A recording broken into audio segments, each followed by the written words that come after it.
Good afternoon, everyone. My name is Eric Meek, and I'm the Senior Manager of Hot Glass Programs at the Corning Museum of Glass. On this episode of Connected by Glass, we're going to be talking about the sizzling hot Netflix series Blown Away, which features glass in the starring role. Blown Away launched last July and exposed the world to this seemingly new and mysterious art form, despite the fact that glassmaking has been around for almost 4,000 years. The show follows a group of 10 highly skilled glassmakers from North America who fabricate beautiful works of art that are assessed by a panel of expert judges. The museum was fortunate enough to have been involved in the making of the show.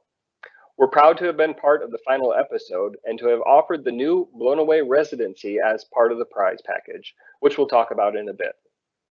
I had the unique privilege of serving as the guest judge on Blown Away in the finale, evaluating the finalists' entire body of work created throughout the competition. This included intricate and fascinating installations that the museum's own hot glass team helped the artists bring to life in the final episode. In this moment, when we're all looking for feel-good shows to binge watch, Blown Away offers exactly that. Hopefully everyone watching this has already had the opportunity to check out the show, but if you haven't, I will warn you, there are some spoilers right ahead.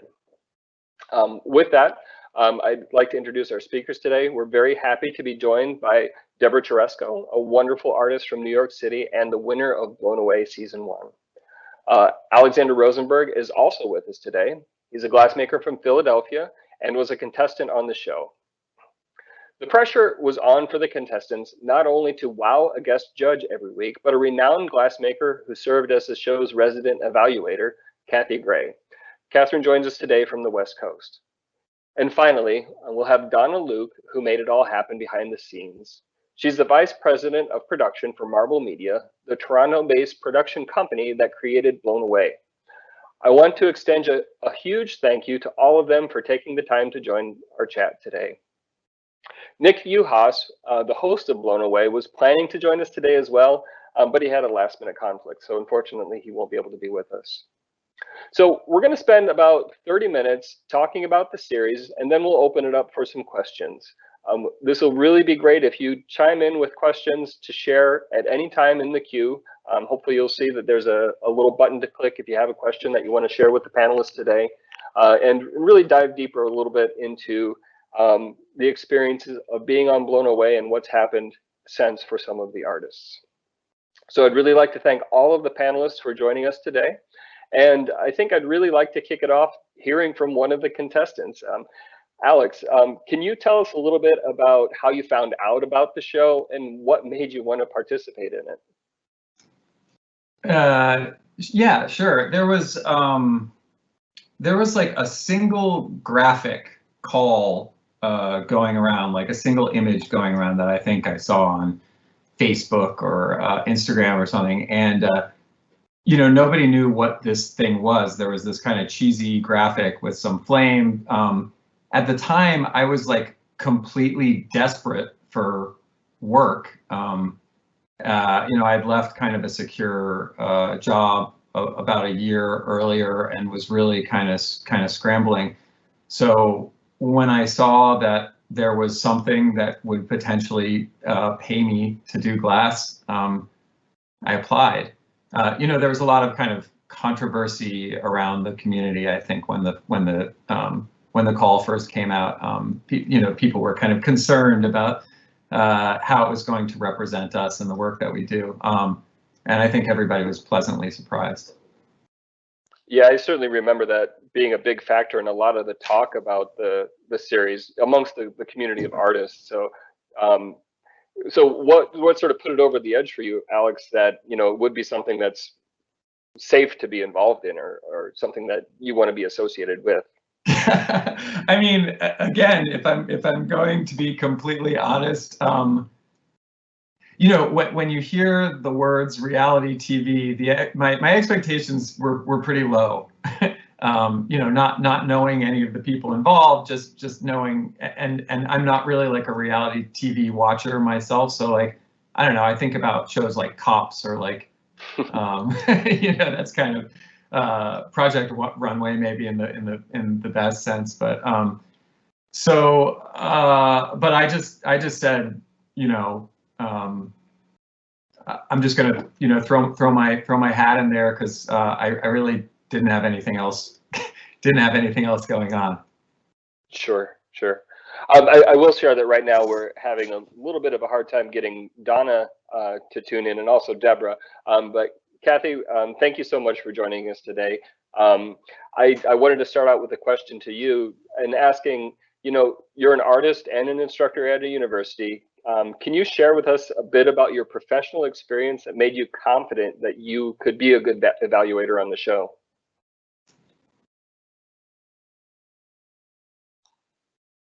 Oh, Kathy, your mic is muted. There we go. Thank you. I'd be delighted to share that. Thank you, Eric. Yeah, as you mentioned, I'm a professor at Cal State University, San Bernardino.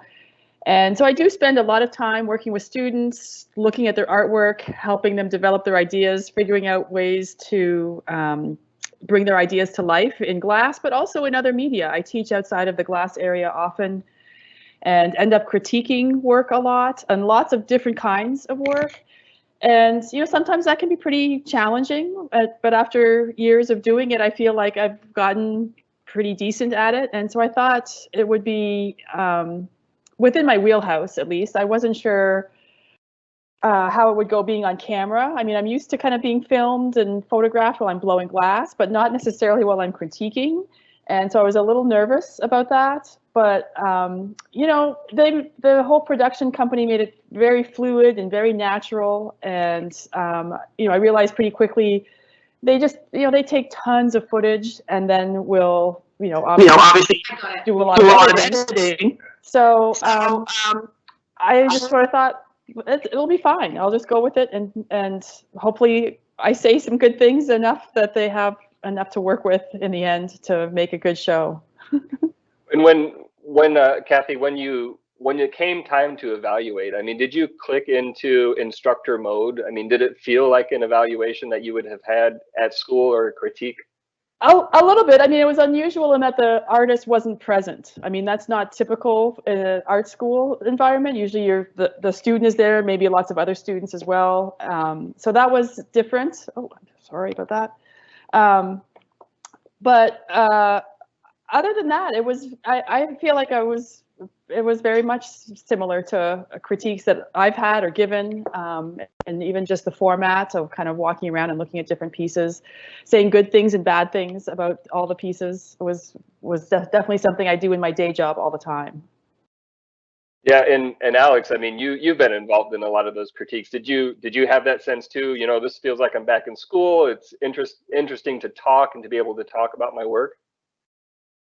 You know, I actually felt, in hindsight, I felt like I was uniquely qualified to work in this way because I have been involved in like academia in some way or another for, you know, pretty consistently for a long time, but also because like that's kind of what my studio practice is like. Like I have this very kind of project-based approach, and I'm used to kind of writing about and kind of presenting stuff in that way. So, you know, I didn't know what to expect going into it, but in hindsight, kind of working in this kind of responding to a prompt and in these kind of little iterations and trying to kind of move and change and adapt with these kind of material restrictions, it felt very much like being a student again, or like the type of thing you would assign to your students, you know, these constraints or restrictions. Mm-hmm. And Alex, I started to stick with you for a little bit, but this is really fascinating for me. You know, so you had that experience before going into the show, but what's happened since? So have you found yourself back in academia again, using some of the skills that you learned on the show, or tell us about your career trajectory since the show has aired? It is totally uncharted territory for me. You know, I mean, again, like as somebody who teaches and you know, occasionally acts in like an advisory role for students, like, you know, how do I have a career? What do I do? Never in a million years would I have said, well, what you need to do is like find an opportunity to go on a reality show and, you know, work in that way, you know, it just didn't occur to me as like an option on the menu. That being said, there have been some real, I mean, the way that this experience has kind of supported my career has been really, you know, incredible, and nothing that I could have expected ahead of time. You know, in the most, I think kind of the most obvious way, or the most clear way, is like you get this big audience, social media, and it helps me sell glass things, which isn't something that I was doing a lot of before that. So that's really nice. And it's kind of funny because in my mind as an artist and maker, I always had this thought that, like, you know, I could be kind of selling nice glass stuff as a way to support other stuff that I did, but I just never figured out the nuts and bolts of like how to make that happen. So it turns out this was a way to do that. But also, surprisingly, from kind of a teaching perspective, there was a noticeable effect. And you know, I always used to think as an educator, like, if I got my work in a really prestigious show, or I got a really good review, or there was some kind of edition published with my work in it, that would, like, you know, attract a lot of students to take my classes. And like 100% not true. But this experience, like, my classes fill and my students are more engaged, and there's, I don't know, I think there's like a really interesting effect on kind of this generation of students following this. That's great. I remember, you know, just chatting casually with Kathy before this all happened, or before it aired, you know, that our hope for the series was really that it would bring it to a new group of people, and ultimately a new group of people that wanted to get involved in glassmaking. Kathy, have you seen an effect like that happen? I have and haven't. Truthfully, since the show aired, I have been on a teaching sabbatical for the full year, so I haven't witnessed the effect yet of whether there's lots of students that have wanted to take my classes. I'm hoping that's going to happen, but now that, you know, we might be teaching online or semi-remotely in the fall, I feel like that's a kind of different animal. So I'm not sure. I mean, I have felt some corollary effects in my own personal career, like similar to Alex, even though, you know, I feel like my career was not, you know, highlighted. I'm just, you know, I don't feel like I'm one of the protagonists of the show, if you will, but I definitely feel like there's been, the exposure has had an impact on my career as well in ways that I didn't anticipate. All positive. That's great. Yeah. So our interview here got flipped on its head a little bit, but I'm really happy to welcome Donna Luke to the conversation. Donna, how are you doing today? I'm okay, thank you. How are you all? Great. It's great to see you. Donna, if I can start with a first question for you, can you just tell us a little bit about the origins of Blown Away? How did this idea for a show about glass blowing come about? Well, here at Marble, we hold regular development brainstorming sessions, and one of the interns that we had said, I think we should explore glass blowing. We don't think it's been done before, and that's literally how it started. Everybody thought it was a really good idea, but we didn't know enough about it to be able to actually develop it and flesh it out as such, to pitch it. But once we really got into doing that, we all, little did we know, thought it was a great idea. And it pretty much, that was the origin of the idea, just a brainstorming from the development team. And one of the impressive things was to see how quickly that the team at Marble Media sort of digested the vernacular and the vocabulary and all the things about glass blowing. So can you tell us a little bit about that process? How did you learn so much so quickly to make this show? Well, Google became a really good friend of mine. It was a real baptism by fire, actually, because I knew nothing other than it was extremely hot in a hot shop and nothing else. And I had to draft a schedule and had to write a budget pretty much before we were able to bring on a consultant. So I spent a lot of time looking at how I set up my own hot shop and Googling what equipment I needed. And of course, because that's what I needed for 10 people, But so I started with that, and I watched endless videos of glass blowing as well, different hot shops, just so I could get a sense of really what it was going to look like. And I also actually booked a couple of beginner classes because I felt that I had to really understand a little more than just visual and Google and videos. So I did do that, and I was horrified at how hard it actually is. I think that that was probably one of the wisest things to do is to get in the shop and experience it for yourself. You watch it and it looks so easy, especially in the hands of the people who do it so well, people like you had on the show. So it's cool that you're able to get in there and have that experience. Deborah Cheresco, welcome to the show. How are you doing today? Oh, I think Deborah, you're muted now too. Hello. There we go. Hey, Deb. Hello. Yeah, great to get through. We had a little virtual insanity behind the scenes here. It's fun. Hey, Deborah, I had a chance to ask Alex earlier how he heard about the show and really what motivated him to participate. I think it'd be really interesting to hear that from you as well. Okay, yeah, well, my inbox was flooded. Every glass person I knew was sending me the casting call, and I was sort of putting it aside. And then I was like, well, I really want to visit Canada, so maybe I should apply. No, that's a joke. But, really, I felt like it was an unprecedented platform to bring the artwork I've been doing recently, which is rooted in what it means to be a craftsperson in the early 21st century, to the public screen. And it was a perfect marriage of that concept of virtual crafting and crafting, virtual and crafting. So I felt like I couldn't let this platform, this opportunity to be on this platform, pass me by. And of course, I do have a performative side. I do some performance with glass, and I thought maybe I have the perfect, I'm the perfect storm. I got performance, I got craft, skill, and I thought maybe I fit really well. I also was motivated because I had taught a lot of people throughout my career to blow glass and inspired them. And I was like, maybe I can, let's have a throwdown on camera with people I already trained and see what happens. Generational throwdown in craft.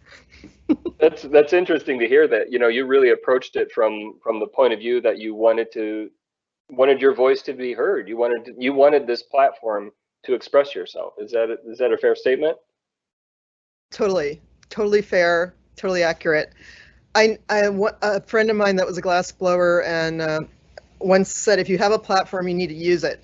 Because and I said, well, he's right. His voice was in the back of my head, and I kept thinking about that. And I waited till the last minute to hit send on the application. That was a little scary because I was traveling, and I thought, oh, this application is just going to be my name and address and phone number. Then when I opened that up, it was like I thought I was applying to get in the FBI or something. It was like so much about what I was interested in and how I approached my medium and how I made work. And I didn't think I was going to make it in time. It was so intense. So for me, an interesting thing happened. You know, I expected, hearing about the show initially, going into it, to see a competition of who's the best glass blower. The competition evolved, it seemed, in an organic way to a point of especially amongst the finalists, Alex, you, Deborah, Yanush, and Patrick, you know, people really using glass as a medium to express themselves artistically. Is that something that you really expected to be part of the show? Did that evolve the way that you thought it would evolve? And this is a question both for Alex and Deb. Alex, you want to go first? Go ahead, and then I'll take a break here. Yeah, Eric, that's you know, it kind of ties into what I was talking about before, that like there wasn't really a clear expectation of like what the criteria for for kind of excellence was going to be. Obviously, you know, like for anybody working in glass, there is this kind of technical learning curve that's kind of necessary before, you know, using the material in an expressive way. Like you have to have a little bit of command of the thing, and I think it is kind of telling that the people that ended up kind of going far were people that also had a lot of kind of technical experience with it. But yeah, I mean, I thought it was, you know, I don't think I would have gotten as far on something that was about being the best glass blower. I think it's like the combination of kind of technical acuity, but also kind of creativity and risk taking and kind of using the material as a tool for self-expression. That's kind of the perfect storm that made it something that was kind of good for me. And I think that's also like the thing that makes it compelling to the audience, you know, not like who can make the best, I don't know, fancy something. Yeah, Deborah, do you have anything to add to that? Yes, that was one of my biggest concerns when I was applying. I thought, is this just going to be like a glass Olympics? Who can make a cup or goblet the fastest or something like that? And I really am not interested in that. So I asked the casting director whether creativity was going to be part of how we were evaluated. And they said, definitely, we want that in there. It's not just about making glass. It's not like a glass documentary. Creativity is part of how you will be evaluated. And then I said, well, okay, I'm going to hit send. I'm going to join the pool of applicants. And then I was also concerned, for me personally, to be creative, I need to be able to rejuvenate, to be able to get sleep. And I've seen reality TV programs in the past where there's a home scene and it gets a little contentious. And I asked about whether there be a home scene and how we would be living. And then I got the idea that it wasn't going to be trying to get us to be antagonistic towards each other, that they wanted to give us a place where we could do our best creatively, but still be a little competitive, but not purposely put us against each other the way that you've seen in something, some trashier reality shows. So when I was secure that that wasn't going to happen, I wanted to be part of it at that point. Donna, I really think a big part of the magic of the show were the challenges. I mean, the challenges really gave the participants that freedom to be expressive and to be individuals. How did you come up with such compelling challenges? Well, we were very lucky. Our consultant, Koen van der Stukken, who runs the Sheridan Bachelor Program of Arts, Glass Arts, he was extremely helpful and very knowledgeable. He's an artist himself. He's written books. So we had a whole day where we literally brainstormed challenges, and Koen was very good at challenging us about, you know, when we said what we wanted to do, his response to us was, well, what do you expect to see? Why do you want to see that? And how are you going to evaluate what you see? So it wasn't just coming up with the challenges, it was like a three-pronged approach. We really had to round out. It wasn't just about, you know, like the first one I think was the photograph. And so we were always encouraged by Koen to think what had driven our idea for that challenge. And we learned as well as we were going that the challenges that did really well were the functional challenges. And I think that really helped the audience relate to this art form in a way that they hadn't before, because we felt that we had to almost translate for an audience what this art form is. It couldn't just be all about art, but it really was. It was about the art of making that glass, or the art of making that decanter, the creative process that went in behind that. So and I'm amazed actually that we even came up with those challenges and how they were executed was fantastic.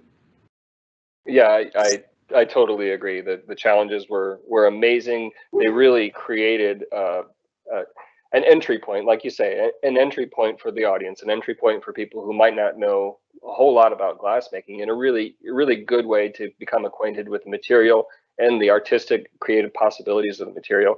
Kathy, did you have a favorite challenge? Is there one that you were like, oh man, I wish I could take off my microphone and pick up a blowpipe?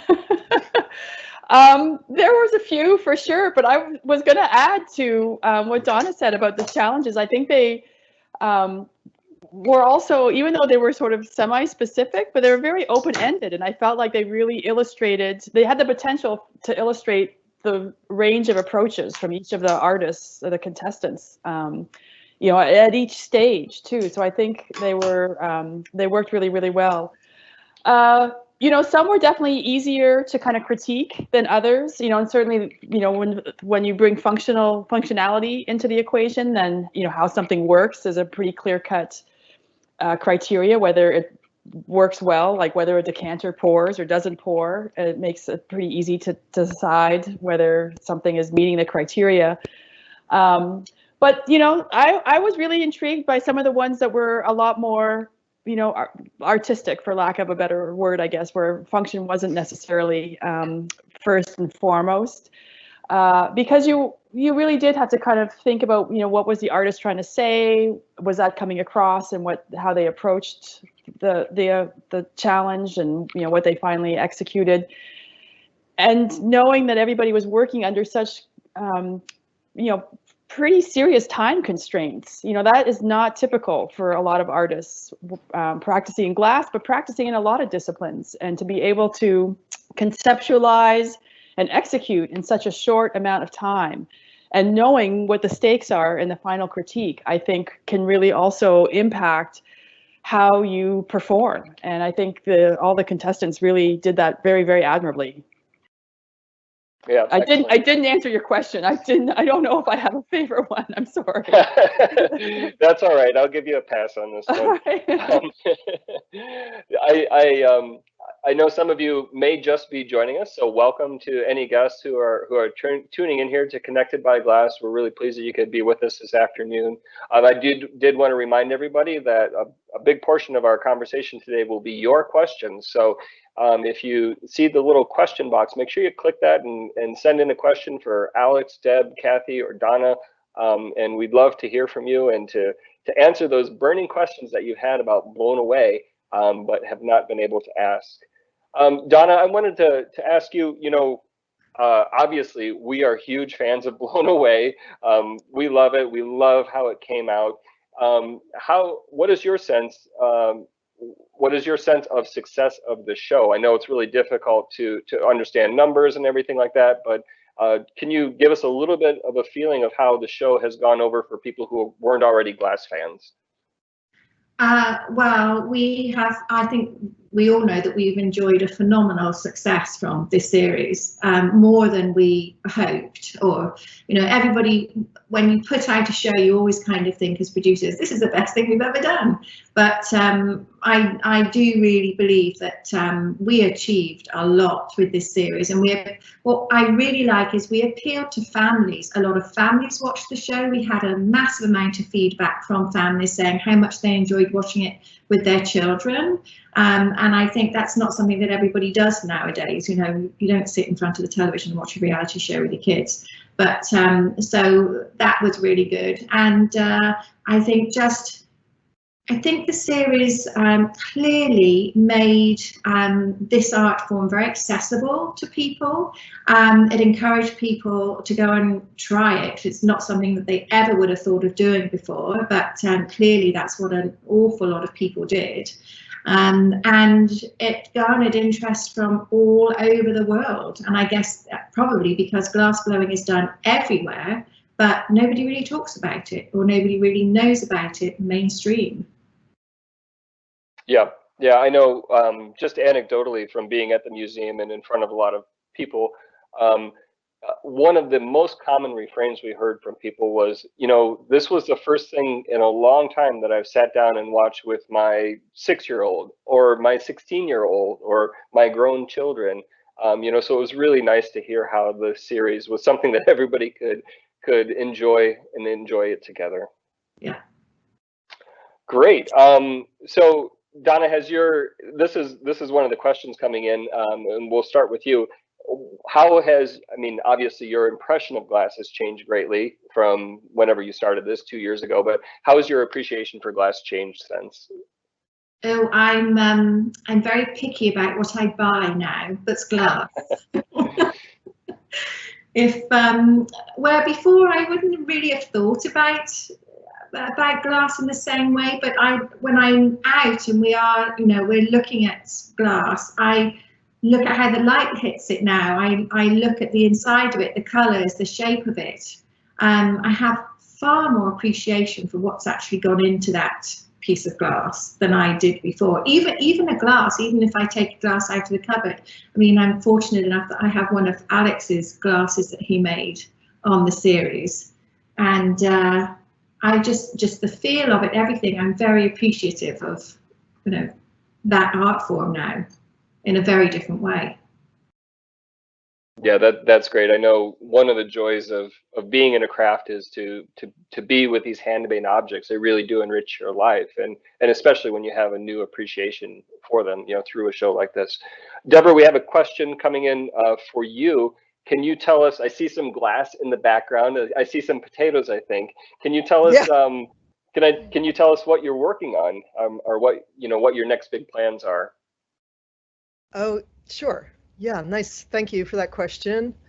I had a lot of time to think about what to make in the last couple of months, and I actually started to take some action, and I really want to finish some of the pieces I've started a couple of years ago, and one of them was a small dog series that are just slightly larger than life.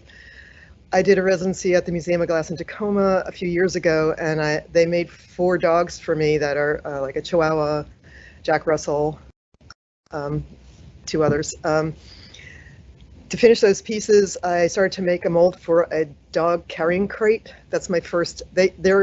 Each dog is going to come with its own set of accessories, and the first accessory is a life-size carrying crate that you would bring your dog to the vet in or something. So that's what I'm working on. It's really about psychology between animals and humans, and domestic animals specifically right now. So I did a series in the past that was based on non-domestic animals, and that was their feet and their claws. I'm in love with that series, but now I'm like really want to go domestic, and right now going dog. So that's what I'm working on. There's going to be some dog toys. Going to add color. These dogs are in clear. So that's where I'm going. That's the future. That's cool. And Deb, the best place to check out your new work, do you have a website that people can go to, or Instagram, or how do you suggest people see what you're working on? Eric, I think the best place would be Instagram, because although I have a website, I don't update it that frequently. I have to say that I'm guilty of that. So the place I show people new things I'm working on, or some action shots of being in the studio, is definitely Instagram. Cool, great, awesome. So, and Alex, how about you? What are you so excited to get out of the house and work on? What's your next big project or your next big initiative?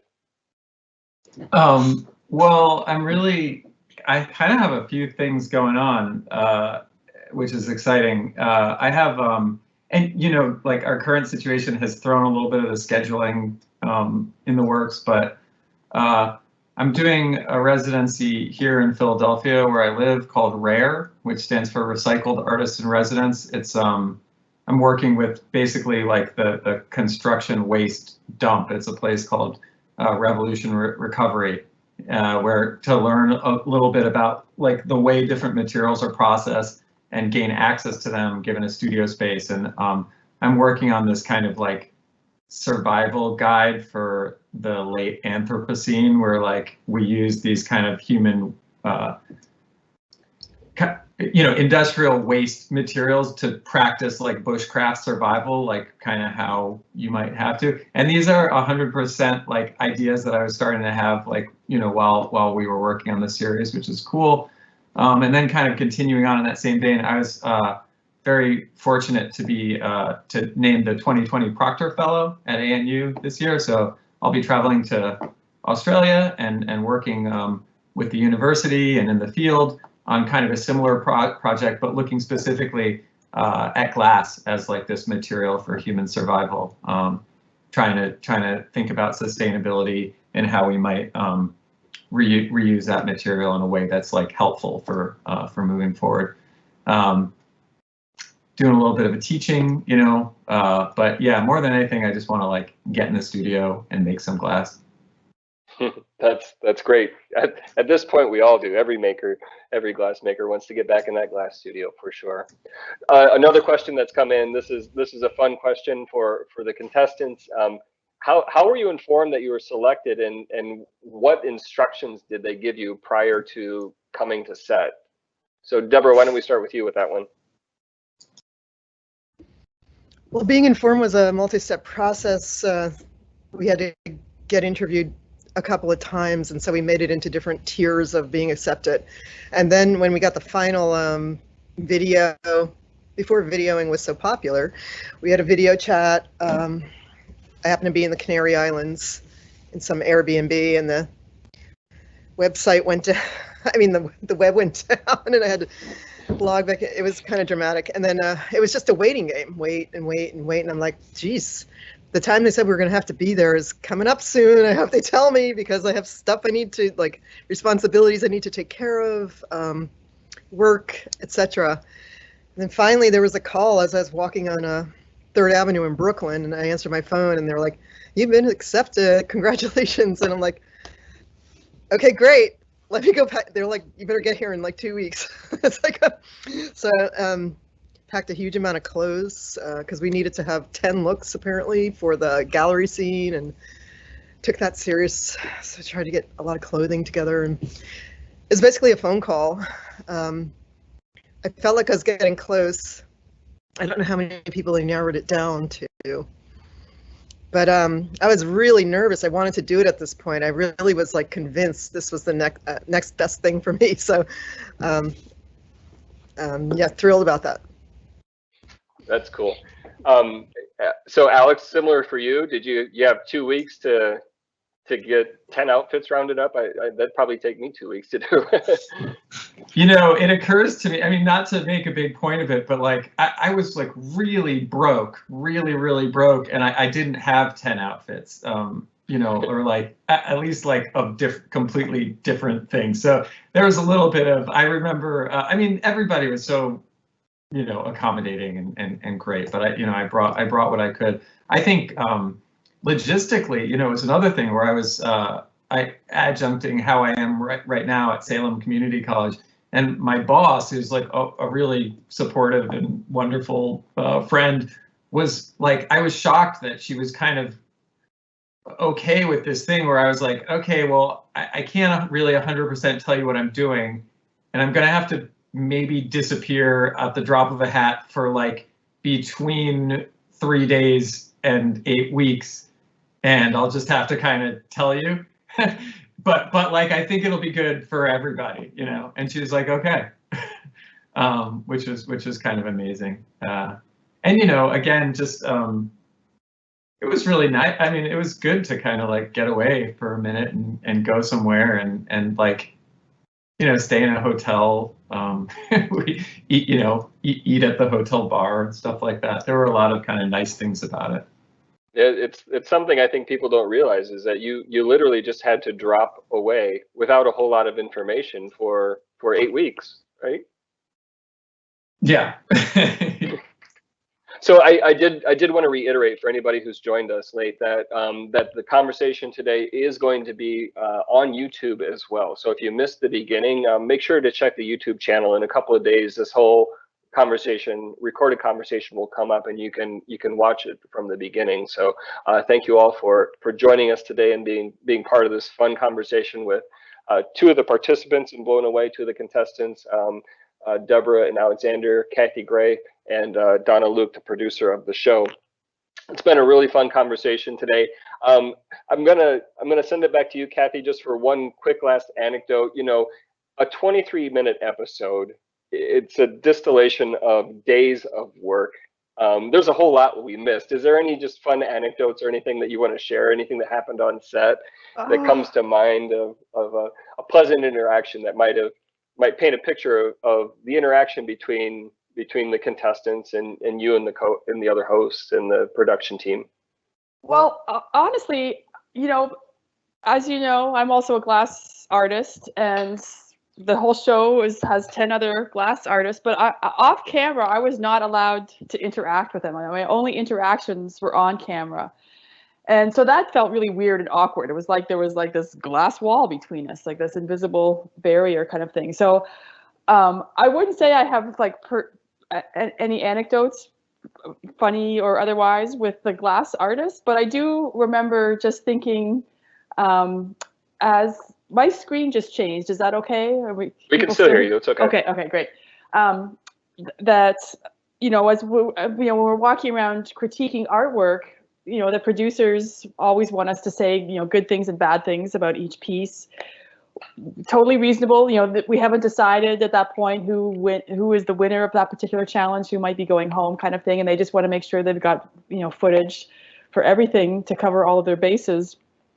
But I do remember a couple of occasions, and specifically where, you know, we'd be talking about something, and they'd be, you know, ask, okay, can you say something negative? And I'd be like, oh, it just feels so nitpicky to say something negative about, you know, this piece that somebody's really done like this exemplary job at creating under the, you know, all the time constraints and, you know, whatever technical challenges they had or whatever. And the same would be true looking at something else and be like, could you say something positive about it? And I'd be like, oh God, I'm really like scraping the bottom of the barrel here. So I felt like there was these moments where it was like, you know, just kind of beyond me to kind of in some ways to kind of come up with something either really positive or really negative to say about stuff. But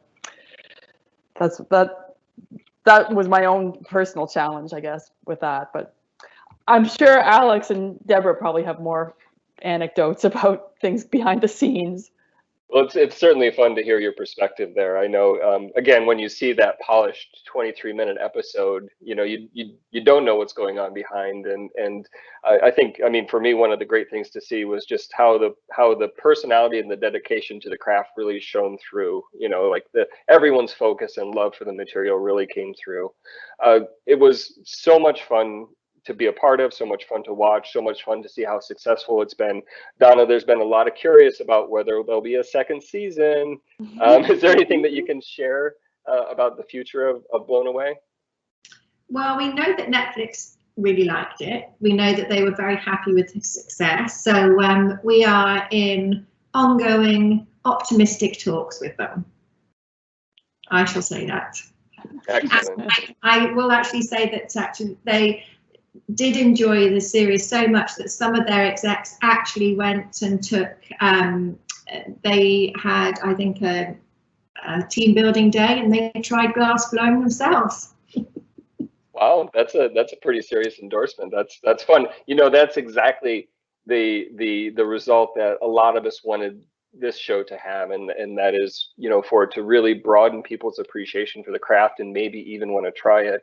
I hate to say it, this has been a really fast 45 minutes, but our time with our guest is drawing to a close. I wanted to thank everybody for joining us today. Deborah Cheresco, Alex Rosenberg, Kathy Gray, and of course Donna Luke from Marble Media. Thank you all for being part of this discussion today. If you enjoyed the discussion about Blown Away, we have plenty of related content on our YouTube channel, including a similar panel discussion with other contestants that happened before the show came out last year. We also have behind the scenes video that we created to highlight the museum's involvement in Blown Away, as well as a series of short videos from both Kathy and Nick Uhas, the host. Check out Deborah's live stream videos from her Blown Away residency at the Corning Museum of Glass. Deborah was able to join us a few times over the summer and into last fall when we were able to help her execute some of her fantastic ideas and make some really beautiful pieces of glass and some really compelling work. All of this content is included in a Blown Away playlist on the museum's YouTube channel. And when the museum is able to reopen, please come and see our Blown Away display. It features work created on the show by each of the 10 contestants. We want to thank Donna and Marble Media once again for their generosity in loaning us these objects and for allowing the Corning Museum of Glass to be part of Blown Away in the first place. We really had a wonderful experience, and we value our partnership very, very much. This episode of Connected by Glass will be added to our YouTube channel along with the first 2 episodes of Connected by Glass, featuring wildly different topics. We had one Connected by Glass episode talking about optical fiber, and another one talking about our relationship with NASCAR, Watkins Glen International, and the trophy that we create to celebrate the race up there. If you're enjoying Connected by Glass, please consider supporting the museum so that we can continue to bring you compelling content. We'll have another episode next Thursday at 1 p.m. featuring a discussion about the ways museums are engaging with their would-be visitors during COVID-19. We'll be joined by guests from the Association of Art Museum Directors, the Shed Aquarium, and Don Wildman, a host of Mysteries at the Museum on Travel Channel. Look for more details to come out very soon. Everyone, thank you so much for joining us today. And once again, thank you to all of our guests today and for Marble Media and Netflix for putting this wonderful show together. All right, have a great afternoon, everyone. Thank you. Bye, thanks very much. Thanks. Bye-bye, thanks.